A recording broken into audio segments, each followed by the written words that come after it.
Hey guys, today I'm going to talk about cameras. Now, a camera is an object that you can make, which if, which you can also animate. So basically, a camera, when you create a camera, you basically see the same thing as you're seeing in this perspective. But a big difference is that when we are seeing the perspective view right here, when we want to change our perspective or the angles that we look at the object, we have to use these four buttons up here. So whenever we want to move our perspective view, we have to either drag it or zoom in or rotate or use the multiple perspectives. Now that we always have to do this, which means we always have to do this manually. But with a camera, we can, as I said before, a camera is an object. So when we create a camera, we can animate it so we can have basically our perspective view move by itself when we animated it properly. So to show you a demonstration, I'm going to first make a cube. I'll just set it right here. And now I'm going to go ahead and make a camera. So what you have to do is you first go up here. It's this array of buttons. It's the set of buttons right here, and you see this button that kind of looks like a camera. So what you do is you click, you hold, and you drag it to the one you want. We're going to go for a camera, a basic camera. That's the first choice, and then you let go. So basically you see a camera shows up here in the object organizer, and also since the camera is the default option of this button, you can basically click it and let go, and you still have a camera. For the other options, as the same for these two buttons right here, for the other options you have to click, drag, hold, and release to the option you want. So now you see that we have a camera here, and you see there's this white square right here. That square is basically the camera view. But you see when we move our perspective, the white square or the camera view does not move with us. So, and you see there's this camera object right here. So how do we make the camera view move the same move along with the perspective view? Well, you see this little button right here. It's kind of a little hard to see. It's kind of like incomplete square with a cross in the middle. You see this tiny button to the right of the camera label in the object organizer.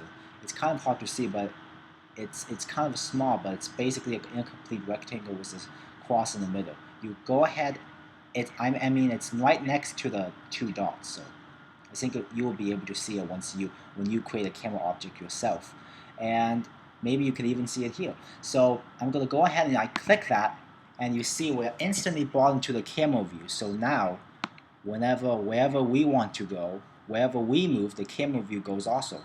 And if you want to exit that, you basically click.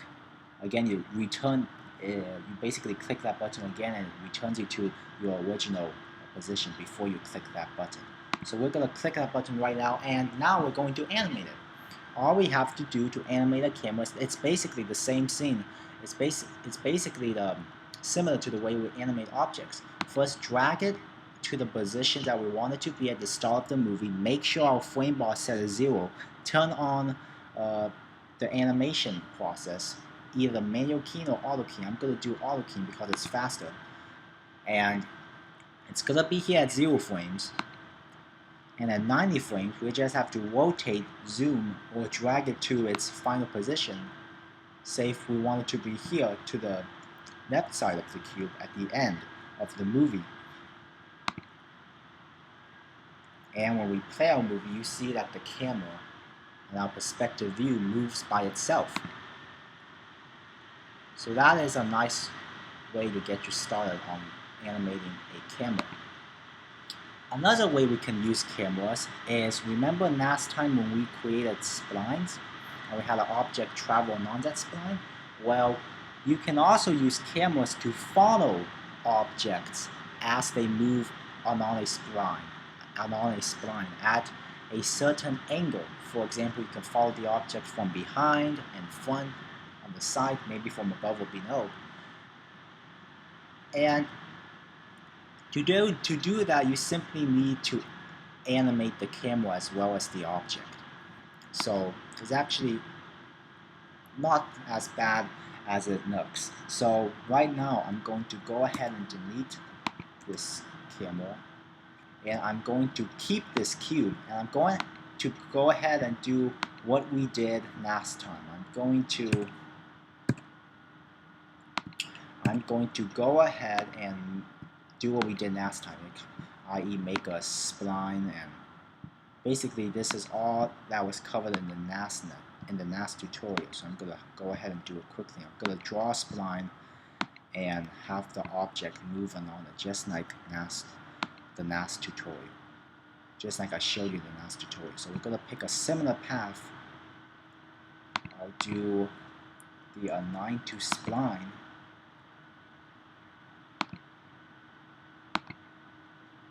Make it tangential, why not? I will make it x-axis. It doesn't really matter because it's a cube, but let's make it uniform. But what does matter is we have to make it uniform. We don't want a jerky animation. So, is there anything else? Nope. So we're gonna go ahead and animate it. We can go ahead and animate the object first without creating a camera yet, because later we can simply have the camera follow along using just one basic step. So basically what we did last time, the cube will be at the beginning at 0 frames. At 90 frames, the cube will be at the end. And there we go. So we've made our movie. Now, let's get to the camera part then. Let's go ahead and create a camera. And we're going to click this camera view button. Now we're in camera view. Now next we're going to drag it to the angle that we want our camera to be in as it's following the cube. How about this angle? I think this angle would be nice. Alright, so to make the camera follow along the cube, you see when I play the movie, the camera does not follow along with the cube. So how can we make the camera follow along with the cube? Well, we haven't animated the camera yet, and the answer really is that we don't really need to. Because remember it was either the first or second tutorial where I mentioned something called the parent-child relationship, where if you group two objects in the parent-child relationship, the parent object, wherever the parent object goes, the child object also goes, relative to the parent object. But if the child object moves by itself, the parent object will not move along with it. So we're going to make the camera object a child of the cube. So we're going to do that. We click camera, then we click and hold and drag the camera object to the cube object until there's this little, we see this little down arrow with a square box underneath it when we have our mouse over the word cube, and then we let go. Now the camera is a child of the cube, so that when we play the movie, you see now that as the cube is traveling along it, the camera is also following it at the same angles that we previously set it at relative to the cube. And the great thing about this is, remember, wherever a parent object moves, the child must follow.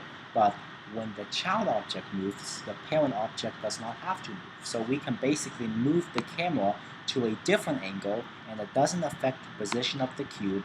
When we move it to a different angle, we can move it to any angle as we wish. It will not affect the position of the cube, because the cube is the parent. And so we can just set it to another angle, like this angle, and we can play the movie again, and the camera will move relative to where the cube moves at that particular angle. So that is it for today's tutorial. Hope you enjoyed it, and if you have any questions, let me know, please. Thanks and have a great day.